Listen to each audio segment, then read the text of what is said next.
Hi all, welcome back to our YouTube channel Diya Bhaskar. ఈరోజైతే మనం ఈ వీడియోలో డే 2 ట్రిప్ ఇన్ అరకు చూద్దాము. డే 1 ట్రిప్ ఇన్ అరకు కనుక ఎవరైనా చూడకపోతే డిస్క్రిప్షన్లో లింక్ ఇస్తాను, చూసేయండి. సెకండ్ డే మేము మార్నింగ్ అరౌండ్ 5:30 to 6 AM మధ్యలో స్టార్ట్ అయిపోయాము. ముందు రోజే ఒక ఆటో అంకుల్ని మాట్లాడుకున్నాము. ఇంకా 5 to 6 ప్లేసెస్ చూపిస్తామని చెప్పి మాకు 1500 రూపీస్ ఛార్జ్ చేశారు.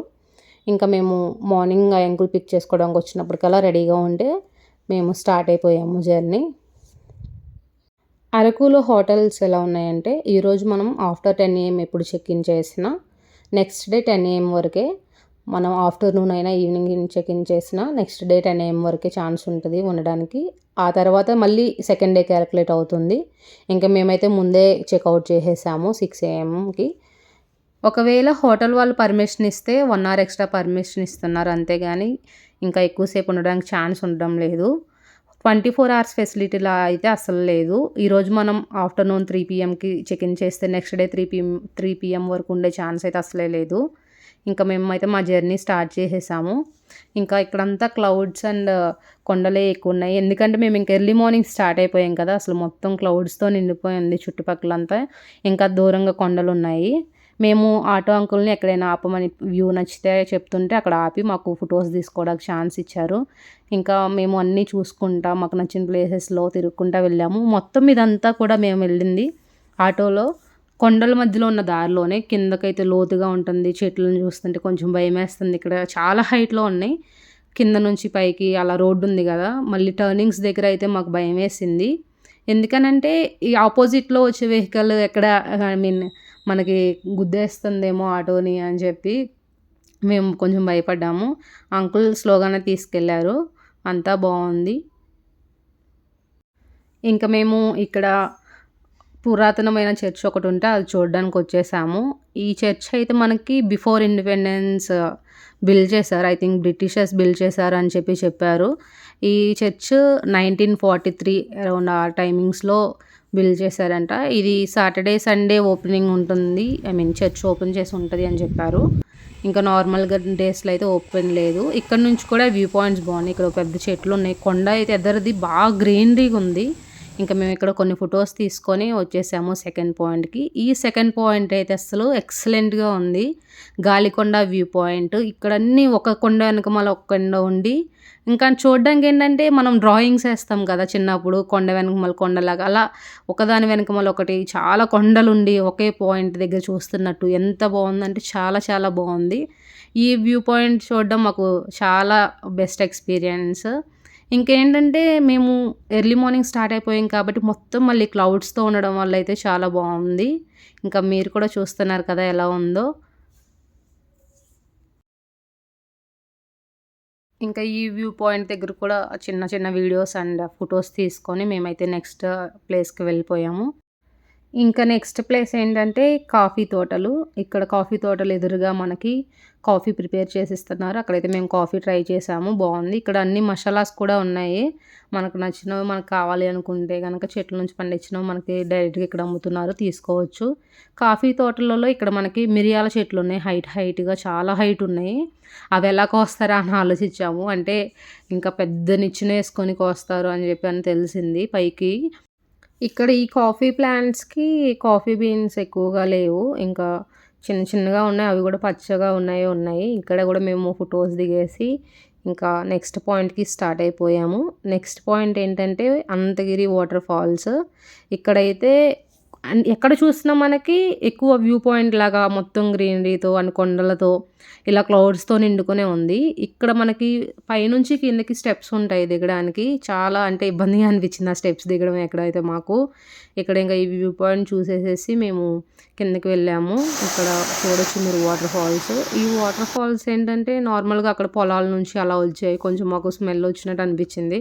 మేమైతే దిగలేదు, చాలాసేపు వరకు ఇక్కడ కూర్చొని ఇంకా ఆ వ్యూ ఎంజాయ్ చేసాము.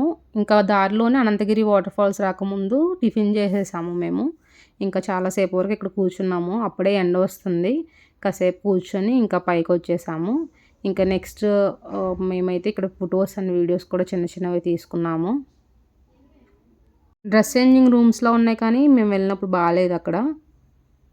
ఇంకా అలా మేము నెక్స్ట్ ప్లేస్కి స్టార్ట్ అయ్యాము. Next place Borra caves.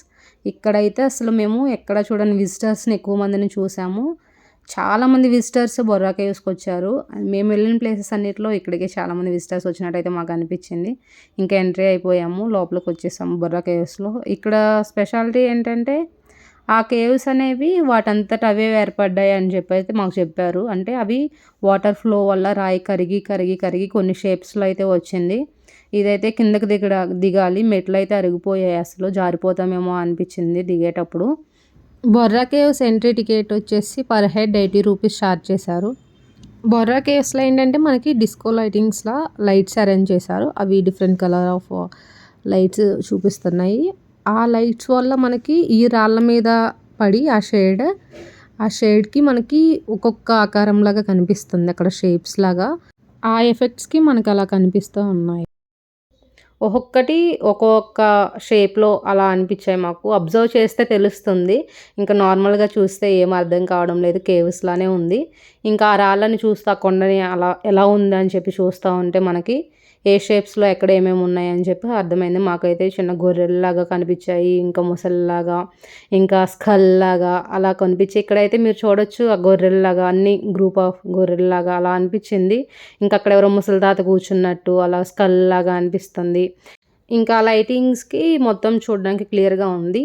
ఈ బొర్రా కేవ్స్లో అక్కడ ట్రాక్లా ఒకటి ఉంది, కానీ అది ట్రాక్ కాదు. ఇంకా ఎంత హైట్ ఉంటుంది కింద భూమి నుంచి, ఎంత లోతు ఉన్నది అని చెప్పి వాళ్ళు ఎక్స్ప్లెయిన్ చేస్తూ ఉన్నారు. అక్కడ టూరిస్ట్ గైడ్స్ ఉన్నారు, అవన్నీ ఎక్స్ప్లెయిన్ చేస్తున్నారు. ఇంకా ఇక్కడ ఫొటోస్ కూడా తీస్తున్నారనమాట. అంటే మనకి కెమెరా మన ఫొటోస్ తీసుకోవడానికి మంచిగా కనిపించట్లేదు, వాళ్ళు తీస్తూ ఉన్నారు. ఇంకా వాళ్ళైతే 100 రూపీస్ ఛార్జ్ చేస్తున్నట్టున్నారు ఒక్కొక్క ఫోటోకి. మేమైతే తీయించుకోలేదు.